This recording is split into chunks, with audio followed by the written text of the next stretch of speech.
Hi, thank you for having me here. My name is Maya. I'm Dr. Maya Shmielov. I am an interdisciplinary researcher.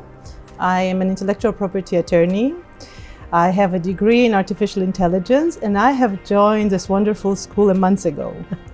I'm head of the Masters in Design program, which is a graduate program in design that includes both designers and engineers. And within these domains, they include designers from various disciplines or subdisciplines, and from engineering school as well. I don't know what the future holds, but I think that my role as a head of department and also my role as a citizen of the world is to make sure that the future becomes as beautiful as we want it to be. It's our job, it's our responsibility to make the best for the future. Because at the end, we cannot disregard technology, nor can we disregard nature or environment. And we need to learn to live in sort of a triangle between nature, technology, and humanity.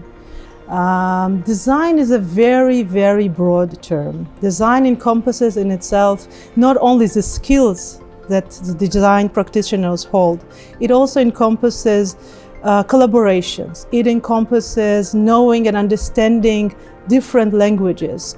Moving forward, I hold a responsibility of releasing into the future practitioners that will have ethics, morality, will understand what kind of powers they hold in their hands.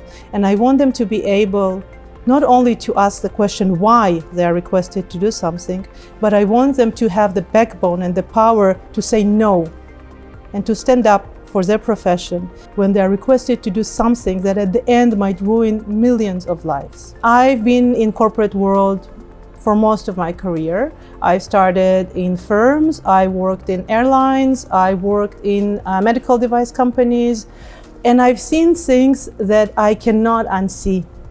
I think that we often forget that the bottom line is not a profit. I think that we should redefine what is the need of the corporate world.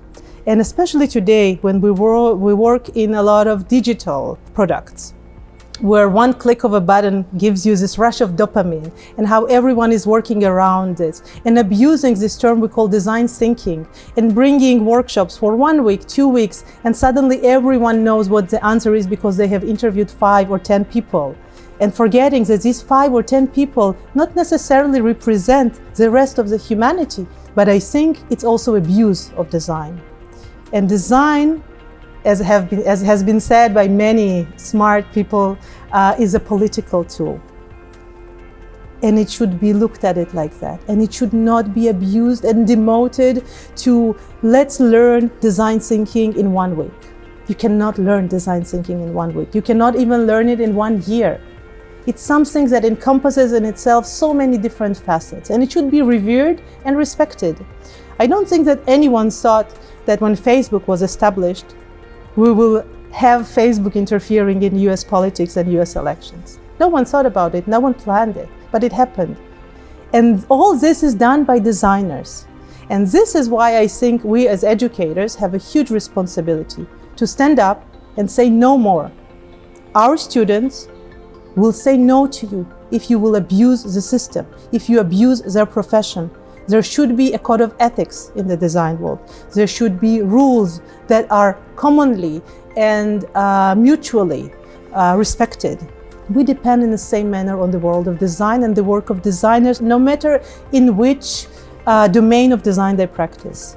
So I think that there is a very, very strong connection between design education and corporation, and we at Shenkar also respect this connection, and we allow our students to experience the corporate world in internship, and we allow them to do it in a safe environment where they're backed by the academic institution, where they can taste the corporate world, where they can understand what's going on there. And I think that this internship program is fantastic, especially for that, because students come back to the professor and say, listen, what you taught me is not exactly what I see. I couldn't say no to the CEO. He's paying me, or he will be paying me. But this is our job as educators to tell him, not only that you can, it's your responsibility to say no. And like this job, there are many others. It's your personal responsibility, and you represent a whole generation of people that are being brought up like this, generation of professionals that are being brought up like this.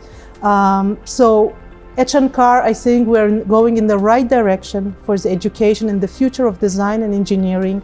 They are not separate, they are intertwined with each other. They learn from each other, they work together. People that will be making the decision of how our world looks and how the world of our children's and our grandchildren's and great-grandchildren's will look.